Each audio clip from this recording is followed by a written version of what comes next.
Olá, alunos! Na aula de hoje, eu irei falar sobre células e suas organelas. Os seres vivos são organizados desta forma. A gente pode reconhecer que todos os seres vivos têm célula, possuem célula. Os vírus não são seres vivos porque eles necessitam de uma célula do seu hospedeiro para poder se reproduzir. Então, não consideramos eles como seres vivos. A organização, começando aqui nosso planeta, nele há vários ecossistemas. E dentro desses ecossistemas temos várias comunidades. Comunidades são o quê? São espécies diferentes se interagindo. E dentro dessa comunidade tem uma população dessas espécies. E essas espécies são compostas por vários organismos. Por exemplo, aqui o lobo-guará. E esses organismos, eles têm sistemas, que esses sistemas são compostos por órgãos, tá? Por exemplo, aqui o sistema esquelético, e ele é composto por vários ossos, que chamamos de órgãos. E todos esses órgãos são compostos por tecidos para a formação desses órgãos. E todo tecido tem sua respectiva célula, a célula ela é para determinada estrutura, para determinado tecido. Diferencia, todas as células são diferenciadas para a formação de certo tecido. Aqui eu posso mostrar para vocês algumas células dos seres humanos. A primeira aqui, as totipotentes, podemos chamar que são as células reprodutivas. Por exemplo, o óvulo, célula feminina e reprodutiva feminina, e o espermatozoide, a célula reprodutiva masculina. A união dessas células vai formar um indivíduo, que chamamos de ovo, que é a primeira célula para a formação de um indivíduo. Então, ele vai se multiplicando várias vezes para formar esse organismo, esse ser vivo, esse organismo. Então, para a formação dos tecidos, de vários tecidos, essas células têm que se diferenciar. Elas se diferenciando, podemos contar com vários tipos de células. Por exemplo, os glóbulos brancos e hemácias estão presentes no sistema circulatório. São as células sanguíneas. Já a célula da glândula são aquelas que liberam hormônios, por exemplo. Temos a célula do tecido conjuntivos para as cartilagens, e as células dos ossos, a célula do músculo, a célula da pele, que a pele é um órgão também, e a célula nervosa, que é a mais diferenciada. A hemácia também é uma das mais diferenciadas, porque a célula da hemácia ela não possui núcleo. Bem, vamos falar sobre os alimentos. A gente precisa de alimento para quê? Para nossas células, para que as nossas células possam como se fala, constituir de estruturas, formar estruturas, e também precisa de energia, para que assim possamos se movimentar, respirar, fazer o nosso coração bater, passar informações de neurônios para neurônios. A gente precisa de energia. E da onde que vem essa energia? Vem diretamente do alimento. Aqui a pirâmide alimentar, a gente pode ver que na base dela temos os cereais, para a formação de pão, de massas, o arroz, por exemplo. Eles estão em maior proporção para alimentar. Por quê? Porque tanto eles como fruta, legumes, verduras, são ricos em carboidrato. E os carboidratos a gente precisa para produção de energia nas células. Já acima, após as frutas, a gente pode ver os derivados dos animais. Por exemplo, carne, ovos, leite, queijo, iogurte, são derivados dos animais. E a exceção aqui são os feijões e oleaginosas. eles são ricos em lipídio e principalmente proteína. Para que precisamos das proteínas? Para estruturar a célula, para estruturar outros tecidos, por exemplo, como os músculos. Já os óleos e gorduras estão no topo porque a gente necessita menos. Eles são necessários para produzir hormônios, no qual esses hormônios normalmente eles auxiliam tanto nas informações que a gente tem no nosso sistema nervoso para comandar nosso corpo. Os hormônios têm uma função um pouco similar. Por exemplo, as células da reprodução feminina e masculina esses hormônios são produzidos a partir de óleos e gorduras. Os açúcares e doces também estão aqui porque eles são menos essenciais. Além de ser super calóricos, eles são menos essenciais para as células. Produzem energia e tudo. Eles têm gordura e carboidratos, mas são poucos essenciais. As proteínas. A importância dela porque a gente precisa das proteínas para reparação de tecidos. Elas são a associação de alguns cereais leguminosos, por exemplo, o arroz e feijão. A gente precisa comer o arroz com feijão. Por quê? O feijão é leguminoso e o arroz é um cereal. Que são proteínas incompletas.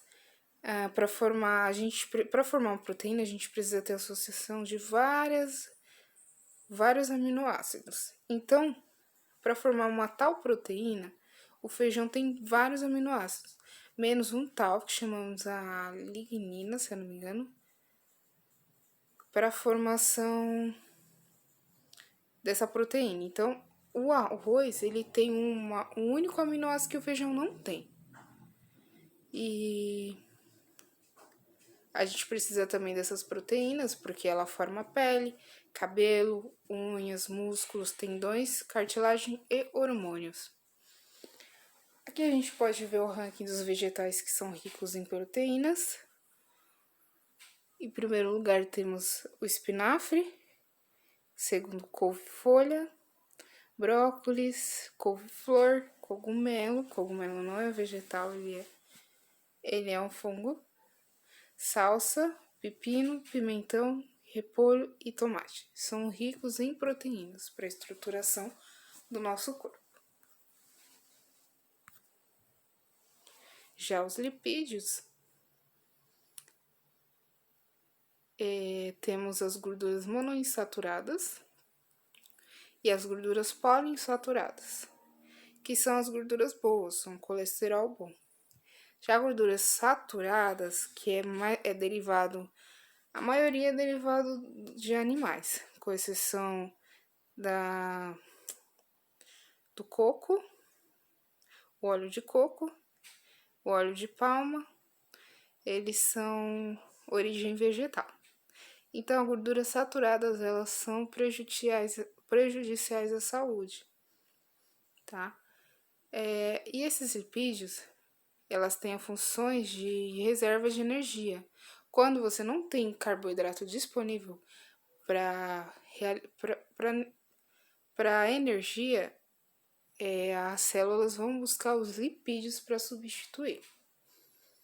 Ela também é responsável pela formação das membranas celular, que a gente vai ver mais em frente. São precursores de hormônios atuando no controle hormonal, como eu tinha falado para vocês. Já os carboidratos, sua principal função é fornecer energia para o corpo, para que possamos respirar, bater o nosso coração, se movimentar, para que as células nervosas possam dar informação para os demais tecidos, os demais órgãos. E o carboidrato ele poupa a utilização de proteínas como fonte de energia. Por quê? Porque se você não tem carboidrato disponível para fornecer energia para o corpo, você acaba desestruturando as proteínas que são as estruturas do nosso corpo, por exemplo, o músculo, você acaba desestruturando ele, perdendo essa massa muscular para produzir energia, sendo que o carboidrato seria o principal fornecedor disso. tá? Então, essas demais informações aqui é consequência de poupar as proteínas para como fonte de energia. Temos também os sais minerais. A gente tem o cloreto, que ele está presente na carne, no sal de cozinha, e ele é importantíssimo para a digestão dos substratos. O cálcio está presente no leite, ovo e algumas verduras como espinafre, que ele é responsável pelo fortalecimento dos ossos, dentes e responsável também para a contração do músculo. O ferro, ele está presente nas leguminosas, sempre feijão e os demais, nas carnes, ovos e no fígado. E ele é importante para que ele constitui a hemácia, que é a nossa célula responsável que carrega oxigênio para as nossas células. O flúor, ele está presente na água fluoretada, que é a água que é abastecida para nós, para que possamos beber. Então, ele é responsável pelo fortalecimento dos dentes e prevenções contra cáries. O fósforo, ele é presente em carne, ovos e cereais integrais. E ele é responsável para a formação de ácidos nucleicos e ATP, adenosina trifosfato. Essa é a energia que as células produzem, o ATP. E os ácidos nucleicos, que é responsável pela formação do nosso DNA. Potássio. O potássio está presente nas carnes, ovos, verduras e sua principal função é a condução nervosa, a bomba sódio, potássio e a contração muscular. O sódio, ele está presente nas carnes, ovos, verduras e sal de cozinha. A principal função dele é a condução nervosa, a bomba de sódio e potássio também, e a regulação da pressão sanguínea. O iodo, ele está presente em peixes, marisco e sal iodado. E essas principais funções são componente fundamental para o hormônio da tireoide. Na nossa célula que a gente tem, vamos começar a falar agora diretamente das células, depois que vocês conheceram as macromoléculas, os nutrientes. O núcleo, ele é responsável por comandar toda a nossa célula e pro material genético, onde está presente o material genético, qual é passado os caracteres hereditários. A mitocôndria, vocês vão ver mais em frente que ela tem seu próprio material, próprio DNA, próprio material genético. E são responsáveis para a produção da energia nas nossas células. Os ribossomos são importantes para a produção da proteína, sintetização da proteína. Os lisossomos para a digestão de substâncias nas células. E também temos o complexo de Golgi, que ele encaminha informações que vêm dos retículos endoplasmáticos, rugoso e liso, e ele encaminha como empacotador para fora da célula, ou mesmo para dentro da célula, as informações que vêm do retículo endoplasmático. E a membrana celular é o que protege a célula do ambiente externo. Aqui a gente vê a célula procarionte e a eucarionte. Tá aqui, ele tá ao contrário, procarionte essa da direita e a eucarionte essa da esquerda. O que a gente pode ver aqui na diferença, o que está diferenciando? Os dois têm membrana plasmática, só a célula animal que tem o envoltório nuclear. Essa célula procarionte aqui é a célula de bactérias. Os dois têm material genético e tem o citoplasma. O citoplasma é onde fica a parte líquida, onde fica presente todas as organelas. Então, concluindo isso, Qual a principal diferença entre a célula animal e a célula procarionte, a célula das bactérias? É que ela tem o DNA espalhado por todo o seu citoplasma, ele não é organizado dentro do envoltório nuclear, como acontece na célula animal.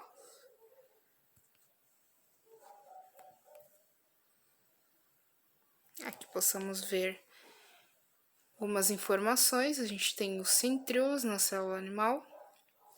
Esses são os centríolos proteicos, né? São estruturas que são formadas a partir de proteínas e são responsáveis pela divisão celular. Eles participam da divisão celular e também produzem cílios e flagelos, que vocês vão ver outras células, por exemplo, a célula reprodutiva masculina que possui flagelo. O flagelo serve, tanto cílio como flagelo serve para a movimentação da célula. Os lisossomos, esses são bolsas de enzimas digestivas que servem para digerir substâncias dentro da célula. Os ribossomos são glândulas que, quando livres no citoplasma, sintetizam proteínas para o uso da célula. Então, é responsável por a sintetização de proteínas. O complexo de Golgi, ele empacota os produtos que vêm do retículo endoplasmático e libera para fora da célula com forma de secreção. O núcleo é o centro de comando da célula. O núcleo contém o material genético, DNA, e controla as funções celulares e é responsável pelas características hereditárias. A membrana celular ela é a película que envolve a célula e controla a passagem de substâncias. Então, ela é responsável pelos materiais que entra ou sai da célula. O citoplasma é um material gelatinoso que preenche a célula e que contém as organelas. A mitocôndria é a organela responsável pela respiração celular e a reação que libera energia para as atividades celulares. O retículo endoplasmático não granuloso ou liso, ele é formado por redes de membranas que sintetizam lipídios e carboidrato. Já o retículo endoplasmático granuloso, ele está associado ao ribossomo para sintetizar as proteínas. Agora vamos ver a diferença da célula animal para a célula vegetal. Vocês podem ver que não tem muita diferença como ocorreu com as procariontes, tá? Tanto a célula animal como vegetal são eucariontes. E vocês podem ver aqui que a célula animal, diferente das vegetais, ela tem o centríolo e o vacúolo. Esse vacúolo aqui. Perdão, elas têm centríolo, mas não tem vacúolo. A célula vegetal, ela tem o vacúolo contrátil, tem cloroplasto e a parede celular, tá? A célula vegetal tem tanto cloroplasto como mitocôndrias. Sim, porque a célula vegetal, mesmo ela produzindo energia, carboidrato, ela mesma utiliza desses carboidratos para produzir energia, para poder movimentar substâncias na folha, para poder crescer, se reproduzir.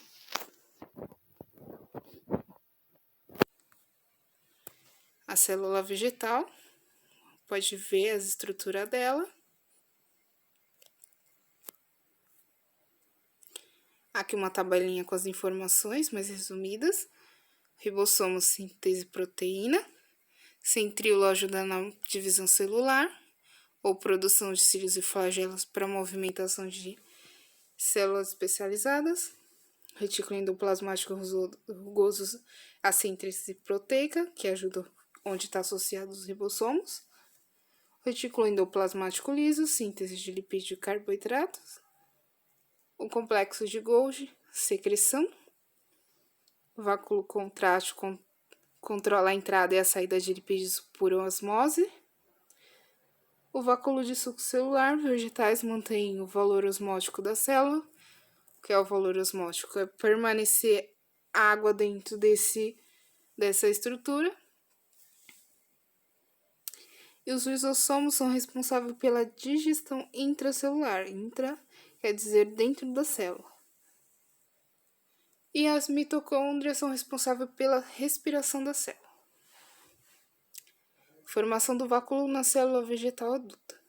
Vocês podem ver que esse vacúolo, quando ele contrai, ele expande, ele cobre quase todo o citoplasma da célula, não sobrando tanto espaço assim para as demais organelas. Então ele expande seu vacúolo e leva o restante do citoplasma a ficar comprimido e restrito a porções periféricas da célula. A função do vacúolo é regular as trocas de água que ocorrem na osmose. Dentro desse vacúolo, além de água, está presente as proteínas, são essas macromoléculas, proteínas, lipídios e aqueles carboidratos que ele vai usar ou ele vai liberar para os frutos e sementes, ou mesmo células especializadas que chamamos de tubérculos, que são aquelas células que armazenam carboidrato. Então, nessas estruturas estão presentes também esses vacúolos de proteínas, lipídios e carboidratos. Tá. Vocês não precisam decorar que é meio isotônico, meio hipotônico e hipertônico. Isotônico, a água está equilibrada tanto fora da célula quanto dentro. Já a célula túrgica, que é o meio hipotônico, a célula tem mais água dentro do que fora da célula. Já a célula flácida tem mais água fora da célula do que dentro da célula.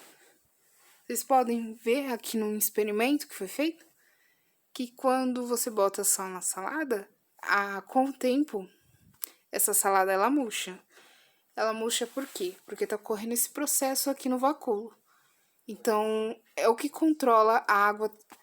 A água são os íons, são os sais e moléculas, que chamamos de soluto. Onde eles estão, a água se movimenta para esse local para poder diluir eles. Então, quando você coloca sal na salada, a água que está no vacúolo, ela vai para fora da folha. Então, ela acaba murchando essa folha.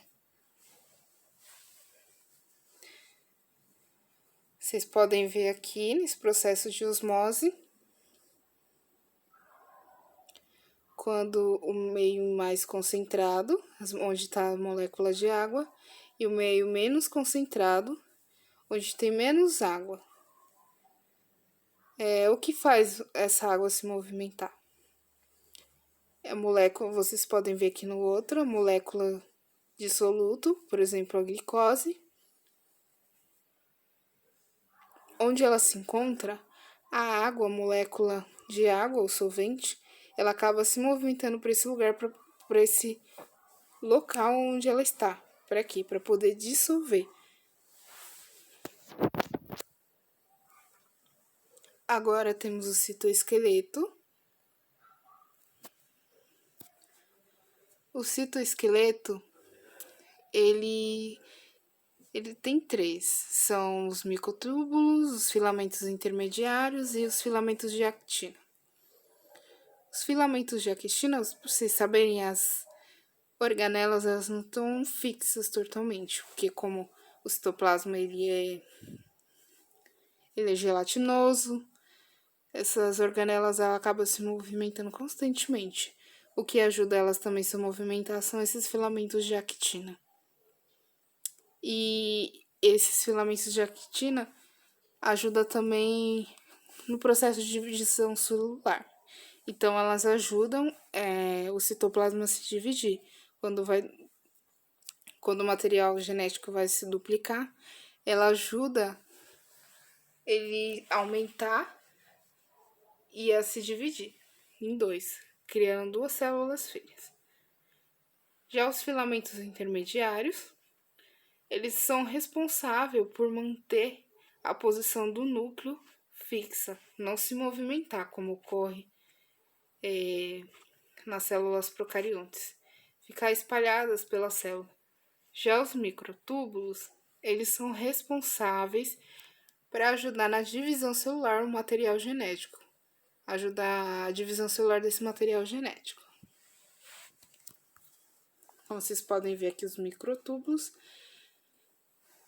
como se eles fossem umas cordas segurando o material genético ou puxando de um lado para o outro para poder haver essa divisão.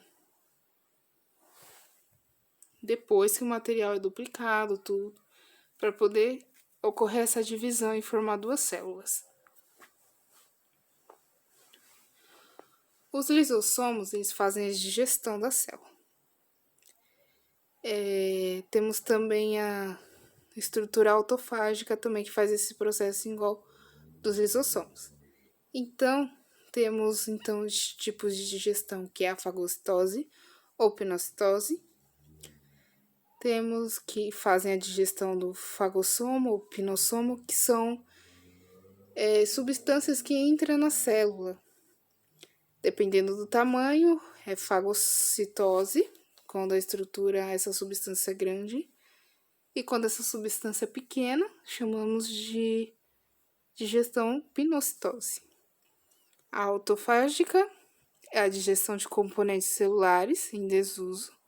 Por exemplo, a mitocôndria, que não estiver servindo mais, ela é digerida pelos lisossomos e jogada para fora da célula. Já a autólise é diretamente não só a célula, acontece por várias células especializadas de um determinado tecido. A destruição dessa célula ou desse tecido. Por exemplo, a regressão da cauda de um gerino. Então, como falei, fagocitose e pinocitose. A partícula alimentar ela é grande quando ela está entrando dentro da célula. A pinocitose são partículas alimentares bem pequenininhas.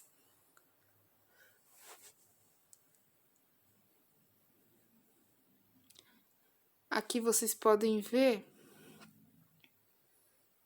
o processo do lisossomos e do vacúolo autofágico. São produzidos pelo complexo, são liberados pelo complexo de Golgi. As partículas alimentares, ela entra pela célula, o fagotose, porque é uma partícula grande. Assim que o lisossomo encontra, ela acaba liberando aquelas vesículas, enzimas digestivas para digerir essas partículas. Aí elas digeridas, elas transformam em partículas menores para ser liberada para fora da célula.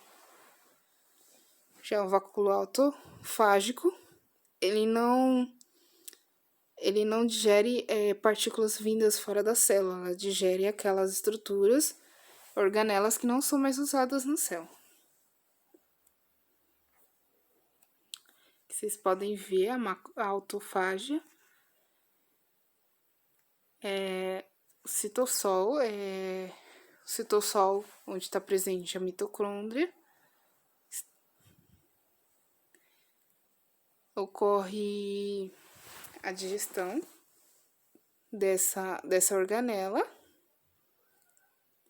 Ela é diminuída em várias partículas para ser liberada para fora da célula. O mesmo ocorre com o ribossomo, aquele que sintetiza a proteína. Ele não é mais utilizado, ele é digerido, feita a digestão em partículas menores e ele é jogado para fora da célula.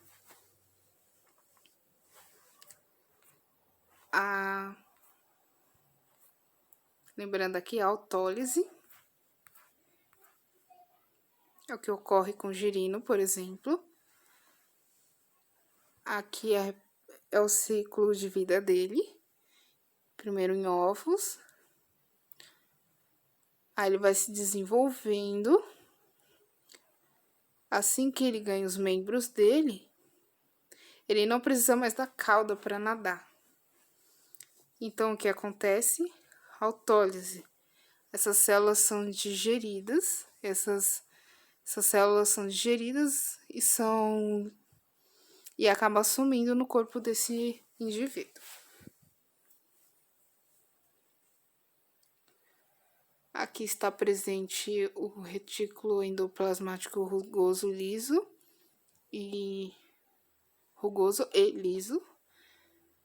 e a complexo de Golgi, que são as estruturas deles. Você vê aqui na frente a fase trans, onde é liberada as vesículas recém-formadas no retículo, no complexo de Golgi. Mais atrás temos a fase cis, onde ele está recebendo as vesículas do retículo endoplasmático rugoso ou liso. Os retículos endoplasmáticos, eles estão perto do núcleo e do envoltório do núcleo. O rugoso, ele está mais próximo e o liso, ele está mais distante do núcleo.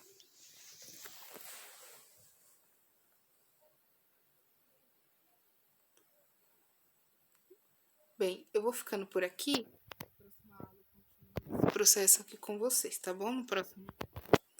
Então, até mais, pessoal. Tchau, tchau.